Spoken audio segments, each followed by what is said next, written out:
मोदी चोर बीजेपी चोर, मोदी चोर बीजेपी चोर। एक तरफ नरेंद्र मोदी हैं तो दूसरी तरफ ममता बनर्जी है। लेकिन असली सवाल ये नहीं है कि कौन लड़ रहा है, असली सवाल ये है कि इस बार जनता किस मॉडल को चुनेगी। क्योंकि ग्राउंड पे जो बदलाव हो रहा है वो रिजल्ट बदल सकता है। मीडिया आपको हाफ स्टोरी दिखाती है, लेकिन इस चुनाव की असली लड़ाई मोदी मॉडल वर्सेस ममता मॉडल है। एक तरफ वेलफेयर पॉलिटिक्स तो दूसरी तरफ डेवलपमेंट एनालिसिस। आखिरकार इस वीडियो में मैं आपको दिखाऊंगा ग्राउंड की रियलिटी, स्कीम के असर और आखिरकार क्लियर प्रेडिक्शन, वो भी एनालिसिस के साथ। वेस्ट बंगाल में ममता ने सालों से डोमिनेंस बनाया है।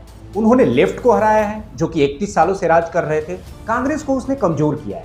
लेकिन 2021 में पहली बार सीरियस चैलेंज जब आता है जब भाजपा 3 सीट से 77 सीट पे पहुंच जाती है, लगभग 38% वोट शेयर। ये सिर्फ इंक्रीजमेंट नहीं था, ये सिग्नल था कि बंगाल में इस बार इक्वेशंस बदल रहे हैं। इस चुनाव में कोर लड़ाई स्कीम पे है। ममता बनर्जी के मॉडल लक्ष्मी भंडार योजना, जो कि डायरेक्ट कैश अकाउंट में जाते हैं, ये सबसे बड़ी स्कीम थी ममता बनर्जी की। स्वास्थ्य साथी, ये धरातल पे सबसे बड़े यूज किए जाने वाले स्वास्थ्य साथी स्कीम जो कि हेल्थ केयर से रिलेटेड है। और एक कन्याश्री योजना आती है, वो गर्ल्स को सपोर्ट करती है। ये योजना हालांकि ममता बनर्जी को जरूर फायदे पहुंचाएगी। दूसरी तरफ नरेंद्र मोदी, जो कि पीएम आवास योजना, ये हाउसिंग सपोर्ट जो कि बीपीएल परिवारों को मिलता है, और ऐसे ही एक उज्ज्वला योजना, ये भी गैस बीपीएल परिवार को मिलता है। और सबसे बड़ी पीएम की जो योजना है वो आयुष्मान भारत, ये हेल्थ रिलेटेड है। आखिरकार ये सारी योजना जो कि ममता बनर्जी और प्रधानमंत्री की जो केंद्र सरकार की योजनाएं हैं, ये कहीं ना कहीं दोनों पार्टियों को धरातल पे एक मजबूत स्थिति प्रोवाइड करता है। अब हम बात करते हैं focus long term infrastructure versus scale.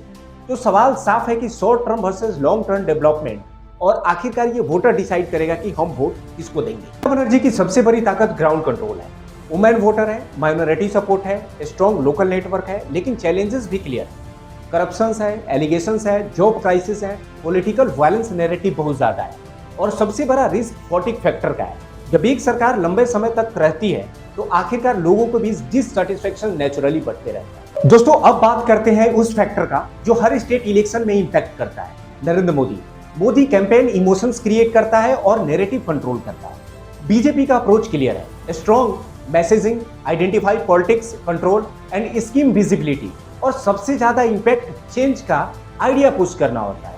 आखिरकार ये कहीं ना कहीं बीजेपी को वहां पे मजबूत स्थिति प्रोवाइड कर रही है। अब सबसे important ground reality. Rural Bengal area में ममता अभी भी स्ट्रॉन्ग है।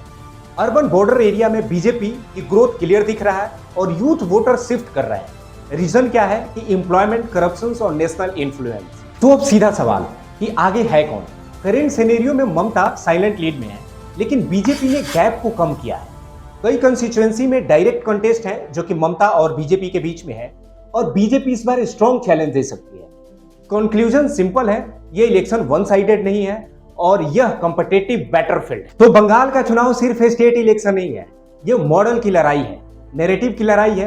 अब फैसला जनता के हाथ में है कि आखिरकार कंटिन्यू जनता किसे कर रही है या चेंज कर रही है। कमेंट में बताइएगा कि आपका एनालिसिस क्या कहता है। और